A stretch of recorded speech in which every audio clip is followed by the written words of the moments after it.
ഇപ്പോൾ വരുന്ന സുപ്രധാനമായിട്ടുള്ള report deep seek ചൈനയുടെ അത് കനത്ത വെല്ലുവിളിയാണ് യൂറോപ്യൻ രാജ്യങ്ങൾക്കും അമേരിക്കയ്ക്കും ഉയർത്തുന്നത് എന്നുള്ളതാണ്.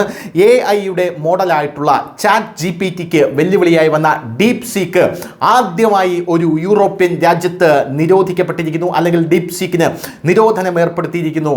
ഇപ്പോൾ ഡീപ് സീക്കിന് നിരോധനം ഏർപ്പെടുത്തിയിരിക്കുന്നത് ഇറ്റലി എന്ന് പറയുന്ന രാജ്യമാണ്.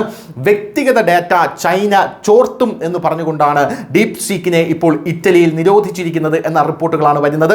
യൂറോപ്പിലെ പൂർണ്ണ രാജ്യങ്ങളും ഈ നിരോധനത്തെ അനുകൂലിക്കുന്നുണ്ട്. പോരാത്തതിന് യൂറോപ്പിലെ രാജ്യങ്ങൾ ഈ നിരോധനത്തെ തുടർന്ന് തങ്ങളുടെ രാജ്യത്തും നിരോധിക്കാനുള്ള നീക്കങ്ങൾ തുടങ്ങി എന്നാണ് മനസ്സിലാക്കാനും സാധിക്കുന്നത്. കഴിഞ്ഞ ദിവസം അമേരിക്കൻ പ്രസിഡന്റായിട്ടുള്ള ഡൊണാൾഡ് ട്രംപ് പറഞ്ഞിരുന്നു, അതായത് ഇത് ഞങ്ങൾക്കൊരു വേക്കപ്പ് കോളാണ്. അതായത് ഡീപ് സീക്കിൻ്റെ ഈ ഒരു കടന്നുവരവ് അമേരിക്കയ്ക്ക് ഒരു വേക്കപ്പ് കോളാണ് എന്ന് ഡൊണാൾഡ് ട്രംപ് പറഞ്ഞിരുന്നു. അതിനു പിന്നാലെയാണ് ഇറ്റലി ഇത് നിരോധിക്കാൻ തീരുമാനമെടുത്തത്. ഡീപ് സീക്കിലേക്ക് ഇനി ഇറ്റലിയിൽ നിന്ന് ആർക്കും പ്രവേശിക്കാൻ കഴിയില്ല എന്നാണ് മനസ്സിലാക്കുന്നത്.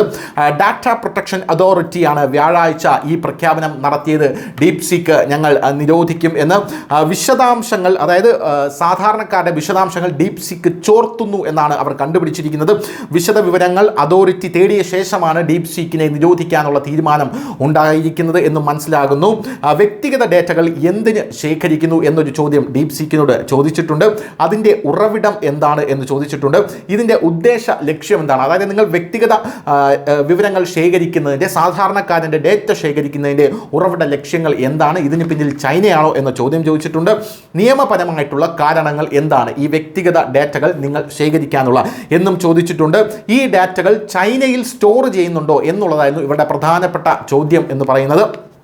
അങ്ങനെ ഉള്ള കാര്യങ്ങളിലാണ് വ്യക്തത ഇപ്പോൾ ഇറ്റലിയിലെ ഡാറ്റ പ്രൊട്ടക്ഷൻ അതോറിറ്റി വ്യാഴാഴ്ച ആരാഞ്ഞത്. എന്നാൽ ഇങ്ങനെയുള്ള കാര്യങ്ങൾക്ക്, ഈ ചോദ്യങ്ങൾക്കൊന്നും തന്നെ മതിയായ പ്രതികരണം ഡീപ് സീക്കിന് നൽകാൻ കഴിഞ്ഞില്ല, അല്ലെങ്കിൽ ഡീപ് സീക്ക് മതിയായ പ്രതികരണം നൽകുന്നതിൽ പരാജയപ്പെട്ടു.